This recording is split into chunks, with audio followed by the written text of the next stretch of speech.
Perkenalkan, nama saya Anggita Ramadhania Putri dari Universitas Kadiri, Fakultas Ilmu Sosial dan Politik, Prodi Administrasi Publik. Di sini saya mau kasih sedikit promosi tentang Prodi Administrasi Publik. Prodi Administrasi Publik tempat lahirnya generasi muda yang siap menjadi penggerak perubahan, menciptakan pelayanan publik yang inovatif, transparan, dan berdampak bagi masyarakat. Atur strategi, bangun kebijakan, dan wujudkan perubahan nyata bersama Prodi Administrasi Publik. Bukan sekedar belajar tentang pemerintahan, tapi belajar menjadi solusi bagi masa depan bangsa.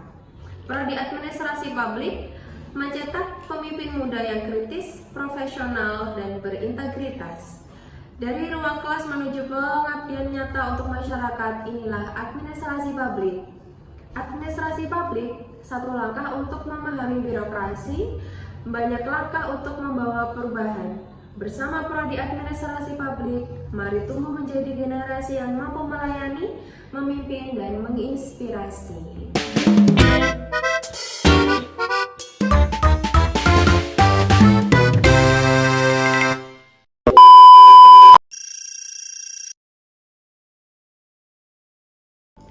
Halo semuanya, selamat datang di podcast Ngobrol Politik dan Pemerintah.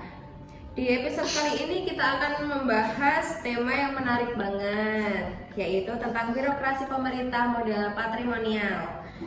Nah, mungkin sebagian dari kalian masih asing ya dengan istilah ini, tapi sebenarnya praktik birokrasi patrimonial sering kita temukan di kehidupan sehari-hari loh, terutama dalam pemerintahan dan politik lokal.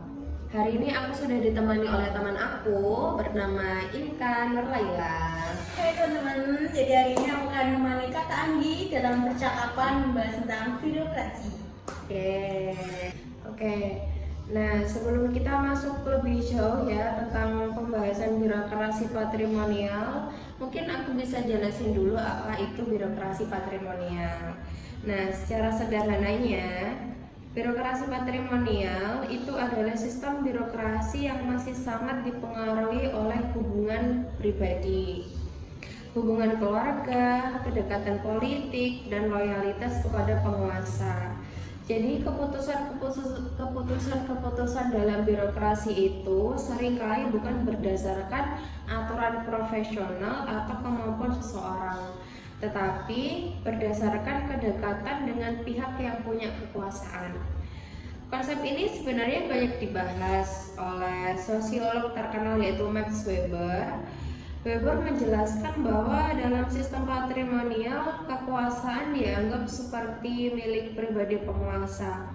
Jadi pejabat atau aparat yang bekerja di bawahnya lebih mengutamakan kesetiaan kepada pemimpin dibanding menjalankan aturan secara objektif. Berarti birokrasi model kayak gini itu berbeda ya Kak dengan birokrasi modern lainnya gitu? Iya, beda banget. Kalau birokrasi modern itu idealnya bekerja secara profesional, transparan, dan berdasarkan aturan hukum. Sedangkan kalau birokrasi patrimonial cenderung personal, kadang ada praktik titipan jabatan, nepotisme, bahkan pelayanan publik yang tidak adil. Ciri-ciri birokrasi patrimonial ada beberapa ciri utama. Pertama, hubungan kekuasaan bersifat personal. Jadi bawahan loyal kepada individu pemimpin, bukan kepada institusi.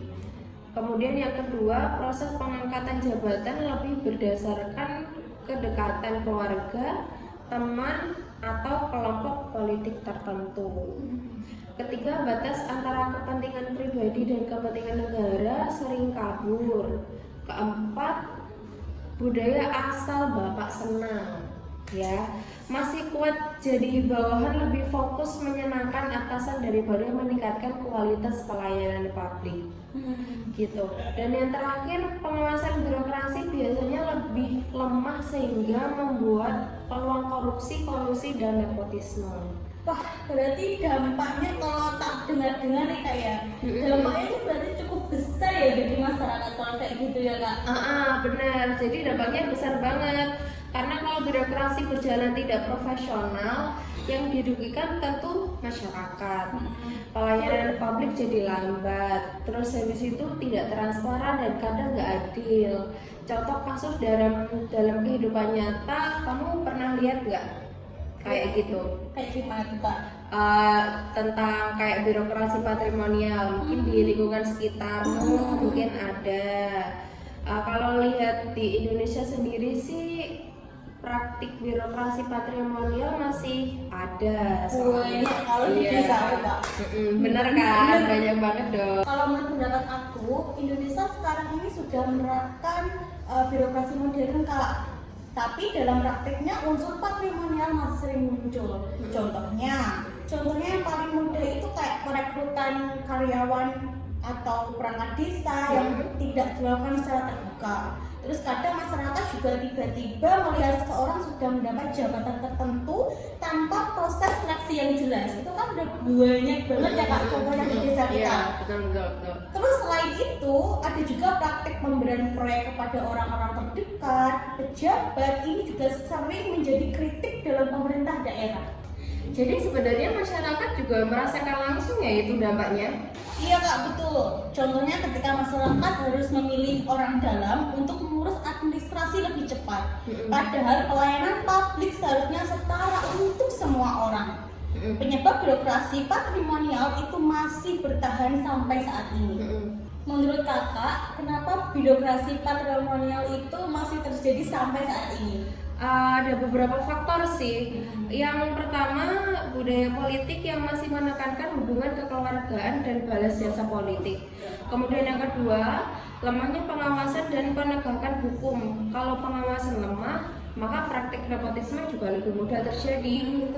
Ketiga, kadang masyarakat sendiri sudah terbiasa dengan budaya birokrasi seperti itu. Jadi praktik-praktik tidak profesional dianggap hal biasa. Kemudian keempat, adanya kepentingan politik. Dalam banyak kasus, kepala daerah membutuhkan dukungan kelompok tertentu sehingga jabatan dijadikan alat untuk balas jasa politik. Berarti ada hubungannya dong Kak? Hubungan kuat antara birokrasi sama politik itu? Ada banget. Dan hubungannya sangat kuat karena birokrasi seharusnya netral, tetapi dalam sistem patrimonial birokrasi sering dimanfaatkan untuk mempertahankan kekuasaan politik. Dampak positif dan negatifnya, kalau bicara soal dampak nih, menurut kamu birokrasi patrimonial ada dampak positifnya nggak sih? Kalau dilihat secara objektif ya Kak ya, ada beberapa orang yang menganggap sistem patrimonial bisa mempercepat koordinasi karena hubungan antar pejabat lebih dekat secara personal. Namun dampak negatifnya jauh lebih besar.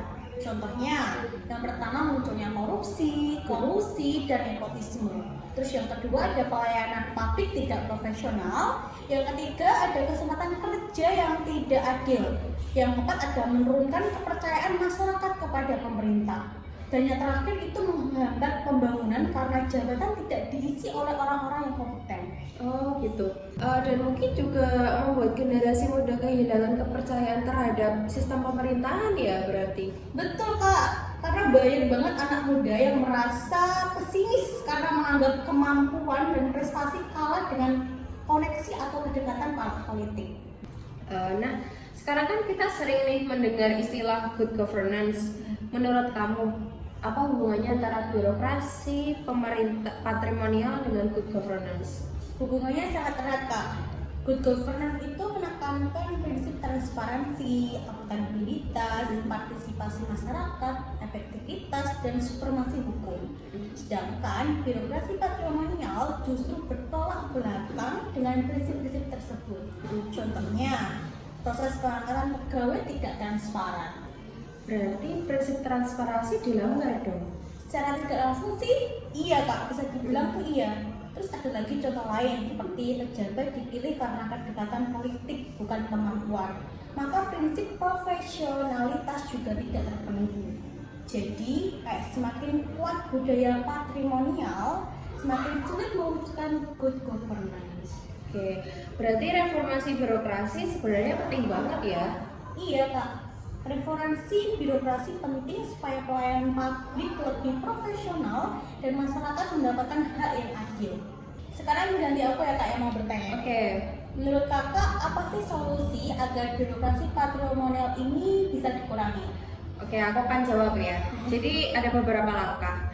Yang pertama, memperkuat sistem merit dalam birokrasi. Jadi pengangkatan pegawai harus berdasarkan kemampuan dan prestasinya. Kemudian yang kedua, meningkatkan transparansi dalam proses rekrutmen dan pengelolaan jabatan. Yang ketiga, memperkuat pengawasan dari masyarakat, media, dan lembaga hukum. Kemudian yang keempat, meningkatkan pendidikan politik masyarakat supaya masyarakat bisa lebih kritis terhadap praktik nepotisme. Dan yang tidak kalah penting, pemimpin juga harus memberikan contoh yang baik. Karena kalau pimpinannya masih melakukan praktik patrimonial, bawahannya pasti ikut. Kalau dari sudut pandang anak muda sendiri, apa yang bisa dilakukan menurut Kakak nih? Oke. Jadi anak muda itu punya peran penting ya. Yang pertama, berani kritis terhadap kebijakan yang tidak transparan. Yang kedua, aktif mengawasi pemerintah melalui media sosial atau forum publik. Kemudian yang ketiga, menjaga integritas ketika nanti masuk ke dunia kerja atau birokrasi. Karena perubahan budaya birokrasi tidak bisa instan, harus mulai dari generasi baru yang punya komitmen terhadap profesionalisme dan kejujuran. Setuju banget sih Kak sama pendapat Kakak. Kadang kan perubahan besar itu memang harus dimulai dari kesadaran kecil. Oke, betul banget nih jawabannya Kak Inka. Dan nggak kerasa ya kita udah sampai di penghujung podcast, mulai dari bahas birokrasi patrimonial, terus kayak good governance dan lain-lain. Di akhir pembahasan dari obrolan yang kita bahas tadi, kita jadi tahu bahwa birokrasi patrimonial adalah sistem birokrasi yang masih dipengaruhi oleh hubungan pribadi, loyalitas, dan kepentingan politik. Meskipun dalam beberapa kondisi dianggap mempermudah hubungan kekuasaan, tetapi dampak negatifnya terhadap pelayanan publik dan demokrasi jauh lebih besar. Karena itu reformasi birokrasi, transparansi, dan penguatan prinsip good governance menjadi sangat penting. Ya, terima kasih banyak ya Inka karena sudah berperan di podcast ini yang berbicara tentang politik dan pemerintahan, terutama di birokrasi patrimonial ya. Sama-sama Kakak Andi. Oke. Semoga obrolan kita hari ini bisa menambah wawasan kita dan teman-teman semua tentang pentingnya birokrasi dan profesional dan transparan. Oke. Dan terima kasih juga buat kalian yang sudah menonton podcast kita. Semoga bisa menarik kesimpulan dan pelajaran yang didapat dari podcast kita berdua. See you. Terima kasih. Bye. I just had to let you know you're